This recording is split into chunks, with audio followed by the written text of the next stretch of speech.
In this section, we will talk about plotting points on a coordinate plane. The coordinate plane is a two-dimensional surface on which we can plot points, lines, and curves.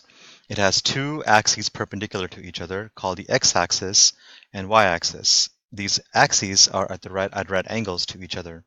The x-axis is the horizontal axis, and the y-axis is the vertical axis. Consider the pair 2, 3. The numbers in such a pair are called the coordinates. The first coordinate, the x-coordinate in this case, is 2, and the second coordinate, the y-coordinate, is 3. An ordered pair is always written as x, y. To plot the point 2, 3, we start at the origin, move horizontally to 2, then up vertically to 3, and then make a dot. So from the origin, since the x-coordinate is 2, we move 2 to the right. The y-coordinate is 3, we move 3 up, and this will be our point. To plot the point -4, 3, the x-coordinate is -4, and the y-coordinate is +3. So starting at the origin, we will move 4 units to the left, and we will move 3 units up. This represents the point -4, 3.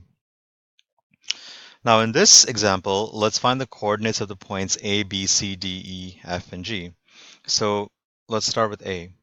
For A, we went 5 units right, and we went 3 units up. So the coordinates of A are going to be 5, 3.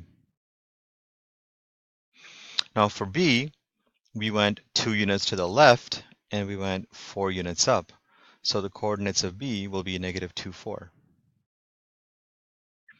The coordinates of C, we went 3 units to the left, and we went 4 units down.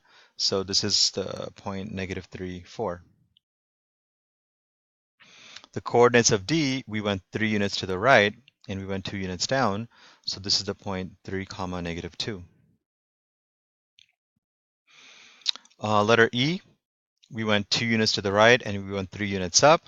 So E is the point 2, 3. F is a point -3, 0, because notice what happened. We went 3 units to the left, but we don't go up or down. So the y value of F is going to be 0. Again, for F, the y coordinate is 0 because we did not go up or down. So letter F is a ordered pair, -3, 0. Now for G, we didn't go left, we didn't go right, so the x coordinate is 0, but we did go 2 units up, so the y coordinate is 2. So letter G will be the ordered pair, 0, 2.